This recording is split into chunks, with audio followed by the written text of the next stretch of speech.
Good morning, my future global leaders. Today, we're going to read the story called The Empty Barn, a Latvian story. Those of you who don't know where Latvia is, starting on the continent of North America and traveling from Florida, the quickest way to get there would be travel over the Atlantic Ocean, traveling east, continuing traveling over the Atlantic Ocean until you reach the continent of Europe.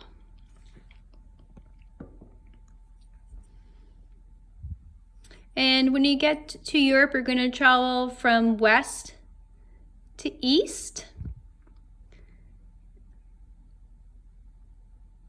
And then you're going to travel also northeast until you get to the country of Latvia.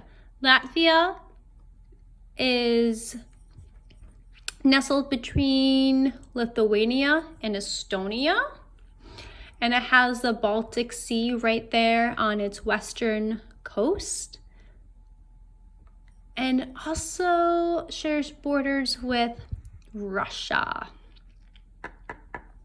And remember that Russia is such a large country that it spans across two continents of Europe and Asia.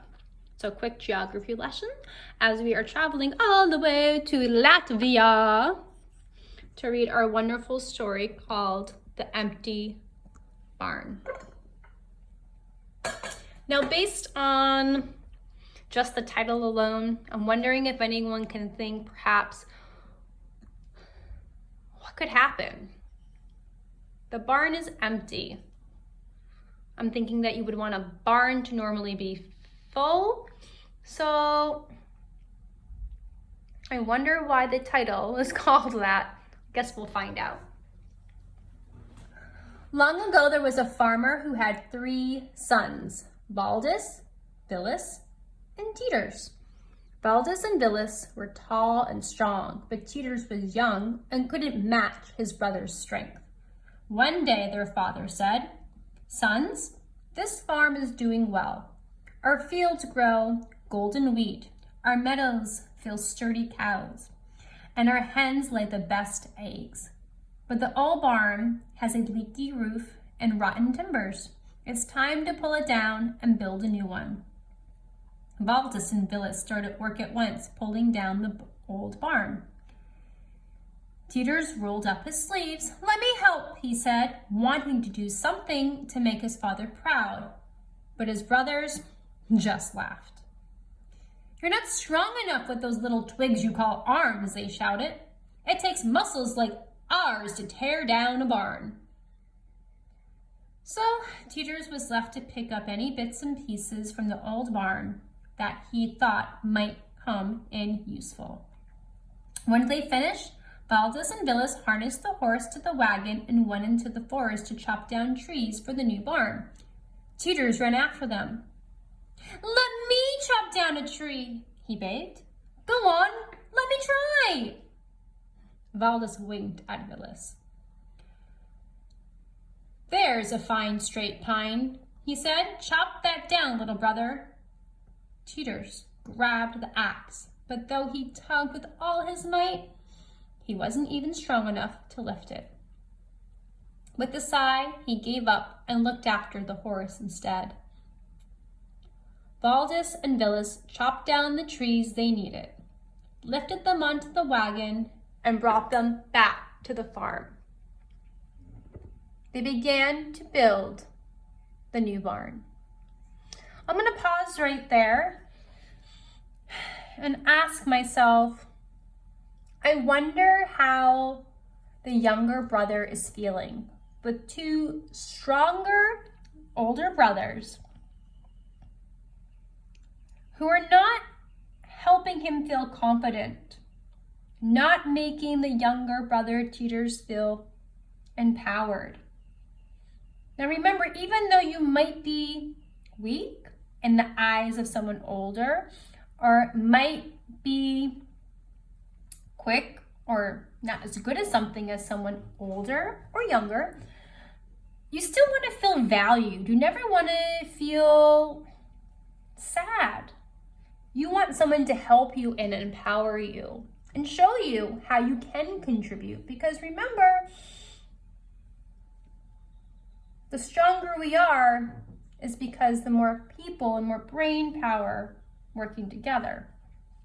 So I wonder if Teeters is able to perhaps learn how to overcome the challenge of having two older brothers who aren't very nice, or if the two older brothers are able to learn to empower their younger brother and utilize him as part of a cooperative group. So here we go, starting here. I can help pull the rope and raise the frame, cried Teeters, but his brothers shook their heads. You don't weigh more than a piglet, they chuckled. You make no difference at all. Teeters tried not to look disappointed and made himself useful by shooing the chickens and ducks out of the way.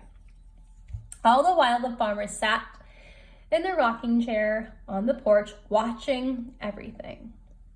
For 3 days, Valdez and Villis worked on the barn. Teeters worked strong. Wasn't strong enough to lift the beams or raise the rafters, so he fetched ladders and carried tools for his brothers. Every time Valdez needed a hammer, Teeters had one ready. Whenever Villis ran out of nails, Teeter was standing by with a handful. They even used some of the bits and pieces he saved from the old barn. Then it was time for the roof. While Valdez and Villis sawed and hammered and heaved and puffed, Teeters made a little nesting box for the wagtails and fixed it under the eaves. All the while, the farmer sat in the rocking chair, watching thoughtfully. At last, the huge doors were hung and the new barn was finished. Sons, this is a fine barn, said the farmer. I'm proud to see how strong and clever you are. Whichever one of you can fill the empty barn in a day can have my rocking chair. We're ready for a rest, laughed Valdez and Villis. The next morning, Valdez looked around for something to fill the barn. He spotted the cows in the meadows. Those are the biggest beasts on the farm, he thought. They'll fill the barn. So he led the cows out of the meadow into the yard. But the cows had been enjoying sweet grass in the meadow. They didn't want to go into the barn. Valdez pushed and shoved. He dragged them by the horns and dug his heels in hard. But as soon as he got one cow through the door, another barged out. All day he heaved the stubborn cows into the barn and chased after the ones that had escaped.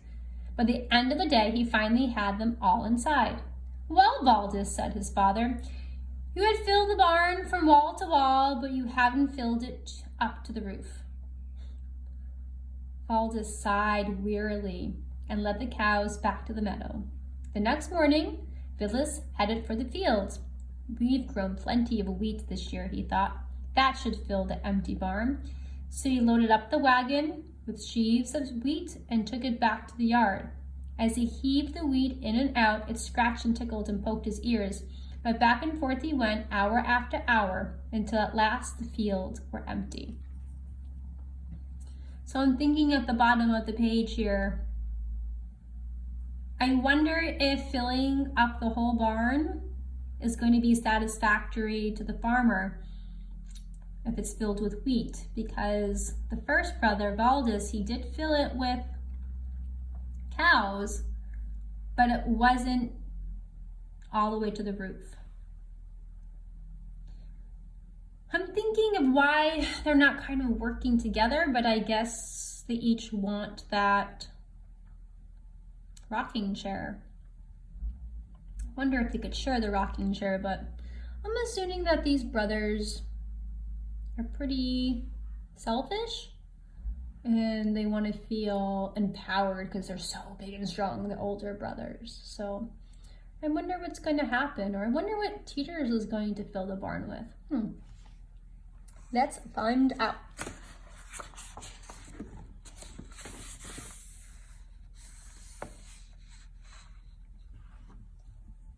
Well, there's a beautiful illustration of the brothers. So here's Baldus and Villis and Teeters.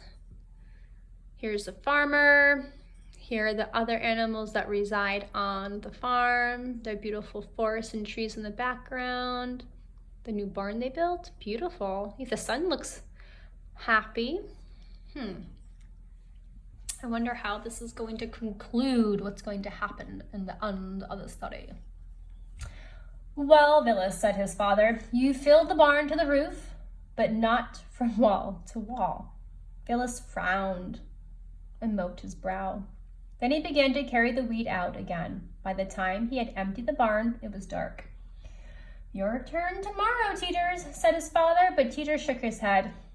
No, I'm ready now, father, he said with a mysterious smile. I won't take long. Teeters' father and brothers were puzzled.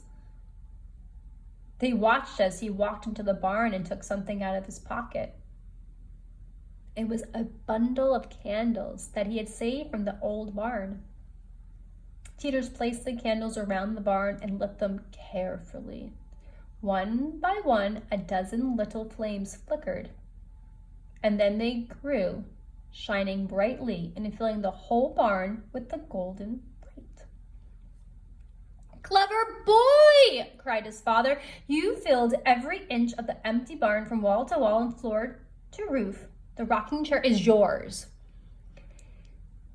Teeters grinned proudly. You keep it, father, he said. I haven't got time to sit on a rocking chair. I'm going to work hard to grow as tall and strong as Baldus and Villis. Then the barn was filled again with laughter of the farmer and his 3 sons. It may take you a while to grow as tall and strong as your brothers, Teeters, said his father, but you'll always be the cleverest. What a fantastic story. It seems that sometimes brain, thinking, thought, just taking the time to think allows you to sometimes do more than the strongest, biggest person. And Teeters was always very calm and polite, never rude when his brothers were not always nice to him. And he's even so respectful that when he won the prize, he gave it to his father still, because he is committed to being strong and tall like his brothers. I'm so proud of Teeters. I wonder what you think the lesson learned in this wonderful story is to you. How can this be part of life? How can you share a lesson learned with others?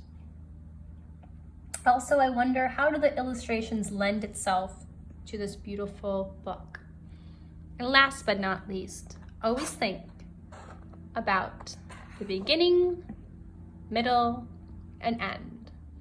I hope you enjoyed this wonderful story, the lessons learned from the empty barn, a Latvian story, all the way from Europe. Have a great day.